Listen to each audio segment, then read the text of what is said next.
तो खबर यह है जनाब कि पाकिस्तान ने पहली खेप है मिनरल्स की वो एक्सपोर्ट कर दी है, अमेरिका को भेज दी है। डोनाल्ड ट्रंप की गवर्नमेंट को वो जा चुकी है। डोनाल्ड ट्रंप जो इतना मेहरबान था पाकिस्तान पे, उसकी जो सबसे बड़ी वजह थी वो ये थी कि उसको ये नजर आ रहा था, उसको ये बताया गया था कि पाकिस्तान के पास जो जखायर मौजूद हैं, पाकिस्तान के पास ऐसा ऐसा हीरा, ऐसे ऐसे जवाहरात, ऐसे ऐसे सब्सटेंसेस मौजूद हैं जो दुनिया में कहीं नहीं। और यही उसका इंटरेस्ट था कि वो उनसे फायदा हासिल कर सके। लेकिन वो इतनी तेज कौम अगर अपना वक्त, अपना टाइम, अपना पैसा यहां पे लगा रही है तो इसकी वजह यह है कि उनको नजर आ रहा है कि ये जमीन जो है ये सोना उगलती है, बल्कि शायद सोने से भी कुछ ज्यादा उगलती है। मलिक रियाज साहब पाकिस्तान की गवर्नमेंट को ये ऑफर कर चुके हैं कि ये जो एरिया है सकरदू का, गिलगित बल्तिस्तान का, ये जो पहाड़ है ये मुझे अगर दे दे तो मैं पूरा कर्जा उतार दूं मुल्क का। बिस्मिल्लाहिर्रहमानिर्रहीम, अस्सलाम वालेकुम। आप देख रहे हैं वॉइस ऑफ अब्दुल्ला और मैं हूं अब्दुल्ला काजी। चैनल को सब्सक्राइब जरूर कीजिएगा, बेल आइकन को प्रेस कीजिएगा। आपको हमारी वीडियो पसंद आए तो उससे लाइक और शेयर भी जरूर कीजिएगा। कुछ बात करते हैं जनाब अमेरिका के हवाले से, अमेरिकी सदर डोनाल्ड ट्रंप के हवाले से और पाकिस्तान के हवाले से। खबर यह है, और यह खबर आपको कहीं भी पाकिस्तान के सोशल मीडिया पे इस वक्त नहीं मिलेगी, और उसके साथ साथ जो नेशनल मीडिया है हमारा, जो मेन स्ट्रीम मीडिया है, मुख्तलिफ चैनल है, वहां पर भी नहीं मिलेगी। क्यों नहीं मिलेगी, इसकी क्या वजूहात हो सकती है, इस पर हम आगे जाके बात करेंगे। लेकिन फिल वक्त आपको हमने बताया था कि डोनाल्ड ट्रंप जो कि पाकिस्तान में बहुत मेहरबान हो रहा है, जो कि बहुत मुतासिर है पाकिस्तान की फौज से, पाकिस्तान के फील्ड मार्शल आसिम मुनीर साहब से, वो बहुत तारीफ करता है उनकी, पाकिस्तान के वजीर आजम से वो जाती तौर पर एक पर्सनल मुलाकात भी करता है। लोग बहुत हैरान थे, लोग बहुत तरह तरह की बातें कर रहे थे कि क्यों अमेरिका जो है वो इतना मेहरबान हो रहा है पाकिस्तान पे। और हमने आपको बताया था कि ये तमाम चीजें जो हैं ये नेशनल इंटरेस्ट के बेस पे होती हैं। हर कौम का अपना अपना एक फायदा होता है, अपने अपने मफाद होते हैं।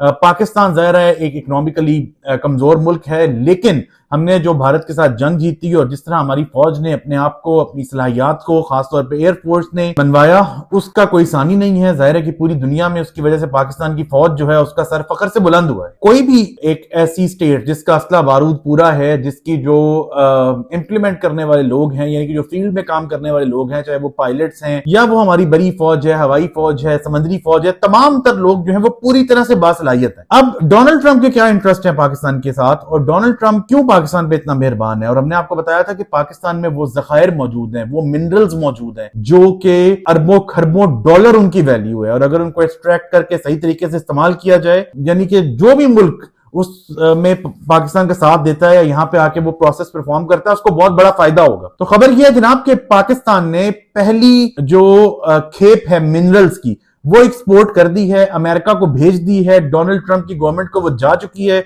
डोनाल्ड ट्रंप जो इतना मेहरबान था पाकिस्तान पे, उसकी जो सबसे बड़ी वजह थी वो ये थी कि उसको ये नजर आ रहा था, उसको ये बताया गया था कि पाकिस्तान के पास जो जखायर मौजूद हैं, पाकिस्तान के पास ऐसा ऐसा हीरा, ऐसे ऐसे जवाहरात, ऐसे ऐसे सब्सटेंसेस मौजूद हैं जो दुनिया में कहीं नहीं। और यही उसका इंटरेस्ट था कि वो उनसे फायदा हासिल कर सके। आपको क्या लगता है, जो सी पैक है, चाइना है, हम अगर सी पैक से फायदा हासिल कर रहे हैं तो क्या चाइना फायदा हासिल नहीं कर रहा? वो भी फायदा हासिल कर रहा है। अगर आप जाएं गिलगित बल्तिस्तान में तो हमारी बहुत सारी जगह ऐसे हैं जहां पे मेन स्ट्रीम चाइनीज जो है वो काम कर रहे हैं। वो तो हुकूमत को यहां तक कहते हैं कि इनकी सिक्योरिटी जो है वो हम खुद चाइनीज सिक्योरिटी लाएंगे और वो इनको सिक्योर करेगी, क्योंकि तालिबानाइजेशन की वजह से और दहशतगर्दी जो पाकिस्तान जिसको भुगत रहा है उसकी वजह से चाइनीज को लगता है कि उनकी जान यहां पर महफूज नहीं है। लेकिन वो इतनी तेज कौम अगर अपना वक्त, अपना टाइम, अपना पैसा यहां पे लगा रही है तो इसकी वजह यह है कि उनको नजर आ रहा है कि ये जमीन जो है ये सोना उगलती है, बल्कि शायद सोने से भी कुछ ज्यादा उगलती है। आपको पता नहीं मालूम है या नहीं, मलिक रियाज साहब पाकिस्तान की गवर्नमेंट को ये ऑफर कर चुके हैं कि ये जो एरिया है सकरदू का, गिलगित बल्तिस्तान का, ये जो पहाड़ है ये मुझे अगर दे दे तो मैं पूरा कर्जा उतार दूं मुल्क का। लेकिन जाहिर है कि स्टेट के पॉइंट ऑफ व्यू से ये चीजें पॉसिबल नहीं होती। ये एक अवाम में मशहूर होने के लिए या एक नैरेटिव के तौर पर तो ये बात की जा सकती है, लेकिन जाहिर है कि प्रैक्टिकली ये इंप्लीमेंट नहीं हो सकता। अगर आपको याद हो, सेठ आबिद एक करेक्टर होता था और उसने पाकिस्तान की गवर्नमेंट को कहा था कि अगर मुझे सोना स्मगल करने की इजाजत दी जाए तो मैं सारा कर्जा पाकिस्तान का उतार दूंगा। लेकिन जाहिर है कि वो बताते खुद एक इलीगल एक्टिविटी थी, गवर्नमेंट उस तरह से इजाजत नहीं दे सकती थी। दो के बैक एंड पे ये चीजें हो रही होती हैं, लेकिन गवर्नमेंट जो है वो इस तरह से खुलेआम एक इलीगल एक्टिविटी की इजाजत नहीं दे सकती। तो खैर जनाब, डोनाल्ड ट्रंप के जो इंटरेस्ट है पाकिस्तान में, वो पाकिस्तान के ऊपर फिदा है या मरे जा रहा है, उस इंटरेस्ट का जो, या पाकिस्तान को फैसिलिटेट करने का, पाकिस्तान को जो फायदे मिल रहे हैं, पूरी दुनिया में जो पेजराई मिल रही है, उस चीज को दिलवाने का उसको एक फायदा हो गया कि मिनरल्स की पहली खेप उसको पहुंच चुकी है। अब आप चीजों को ना चीजों के साथ रिलेट किया करें, थोड़ा सा क्रिटिकल थिंकिंग किया करें। हम देखते हैं कि गजा के ऊपर कोई बात नहीं हो रही, गजा में बहुत जुल्म हो रहा है, इसराइल जो है वो बर्बरियत उसकी जारी है, ठीक है। फिर अचानक से इस्लामिक कॉन्फ्रेंस होती है, अक़वाम मुत्तहिदा में पॉइंट उठाया जाता है, डोनाल्ड ट्रंप पहले 8 ममालिक जो है इस्लामिक उनके सबराहान से मिलता है, उसके बाद वो पाकिस्तान के वज़ीर आज़म और फील्ड मार्शल से मुलाकात करता है, और उसके बाद जो है इसराइल की जानिब से गजा में जंग बंदी की बात की जाती है। और जाहिर है कि एक ऐसी चीज थी जिसमें पाकिस्तान का बहुत इंटरेस्ट था, तो पाकिस्तान ने इसमें इंटरेस्ट लिया। लेकिन उसके बाद हम देखते हैं कि जिस तरह से वो वादे किए गए वो पूरे नहीं किए गए। यानी कि डोनाल्ड ट्रंप ने जो शराइत रखी, जब उसकी रिटन फॉर्म सामने आती है तो उसमें से जो मेन स्ट्रीम शराइत थी वो मिसिंग थी। फिर उसके बाद इजराइल जो कह रहा था जी कि अगर हमें हमारे कैदी वापस कर दिए जाएं तो हम एक लाइन पीछे चले जाएंगे या कुछ एरिया छोड़ देंगे, उसका बयानिया ये था। लेकिन बाद में हमें क्या देखने को मिलता है कि जो फ्लोटीला यहाँ पे लेके जाता है इमदाद में जो लोग बदहाली का शिकार हैं उनके लिए, उसको रोक लिया जाता है, और उसमें तकरीबन 150 से ज्यादा मुस्लिम ममालिक के लोग हैं जिनको जेलों में बंद कर दिया जाता है। और उसमें पाकिस्तान के सेनेटर मुश्ताक भी शामिल है, जमात इस्लामी से जिनका ताल्लुक है, और आज उनको रिहा किया गया। और उन्होंने बताया कि उनके साथ बदतरीन सलूक हुआ है, यानी कि उनके ऊपर कुत्ते छोड़े गए हैं, शदीद वहशाना किस्म का जिस्मानी तशद्दुद उनके ऊपर किया गया है, और शदीद जिस्मानी और ज़हनी अजियत उनको पहुंचाई गई है। लेकिन फिर हम देखते हैं कि बहुत जल्दी उनको छोड़ भी दिया जाता है। यानी इसराइल ने अपनी बर्बरियत, अपना जंगलीपन वो भी दिखा दिया, तकलीफ से गुजारा, एक फिजिकल और मेंटल टॉर्चर से गुजारा पाकिस्तानी बाशिंदे को।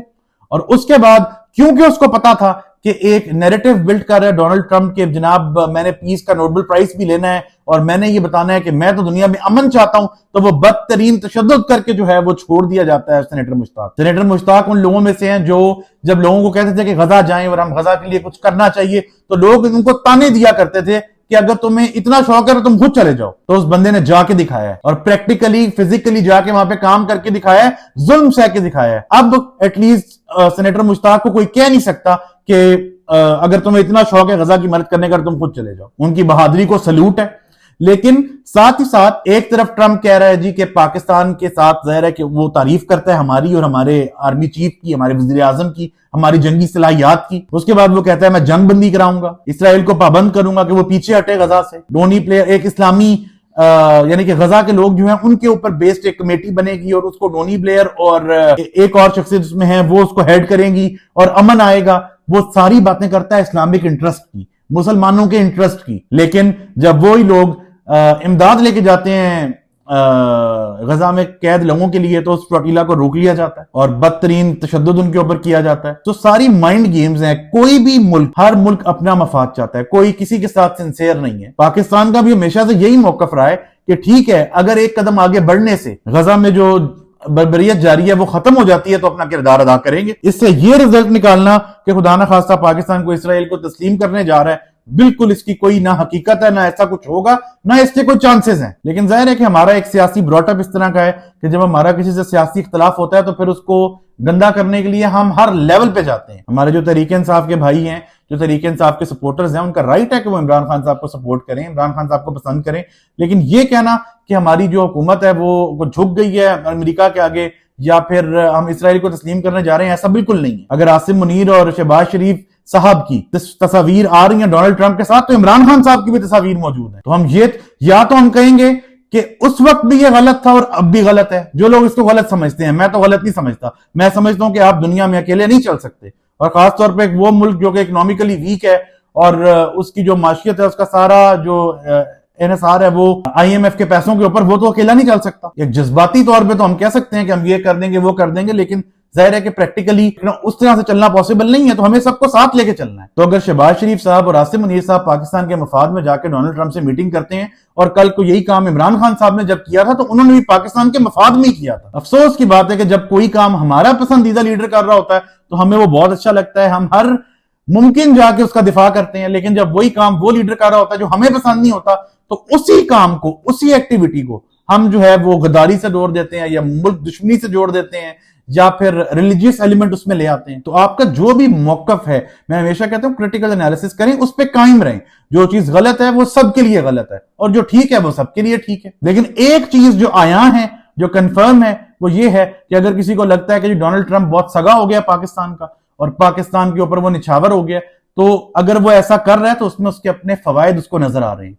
बिजनेसमैन आदमी है, उसका वैसी एक जाहिर है कि वो कारोबारी सोच का हामिल है, तो उसको अपने फवायद नजर आ रहे हैं, जिसमें उसको ये जो पहली खेप पहुंचाने का मकसद भी यही है, उसको बताया जाए कि जो फायदे हमने आपको बताया कि आपको पाकिस्तान से मिलेंगे वो वाकई मिले, ताकि उसका इंटरेस्ट बढ़े। अभी तो सारी जुबानी कलामी बातें थी ना, जब उसको पता चलेगा कि नहीं वाकई इस तरह के मिनरल्स जो हैं वो पाकिस्तान में मौजूद हैं और उसका हम फायदा उठा सकते हैं, फिर जाहिर है पाकिस्तान की मानी जाएगी। और अगर पाकिस्तान की मानी जाने से गजा के भाइयों की जो सूरत हाल है वो बेहतर हो जाती है, तो जाहिर है कि ये कोशिश हर सियासी पार्टी को करनी चाहिए। तो कुछ चीजें ऐसी होती हैं जिसमें हमें सरकार की सपोर्ट करनी चाहिए हर पॉइंट ऑफ व्यू से। अमेरिका एक आलमी ताकत है, सिर्फ पाकिस्तान के ऊपर उसका असर रसूख नहीं है, दुनिया में हर मुल्क के ऊपर उसका असर रसूख है। इंडिया जो अपने आप को कहता है कि हम इकोनॉमिकली बहुत स्टेबल है, उनको भी जब ट्रंप ने टैरिफ लगाया और वो मोदी जा जाके उनसे मिलता था, क्योंकि सुपर पावर है, सुपर पावर के बगैर आप चल नहीं सकते। आज अगर अमेरिका पाकिस्तान से मुतासिर होकर इंडिया को घास नहीं डाल रहा, इंडिया को अपनी जान के लाले पड़े हैं। तो जो ममालिक होते हैं वो उन्होंने स्टेट बेनिफिट देखना होता है, और यही एक मुखलिस हुकूमत का काम होता है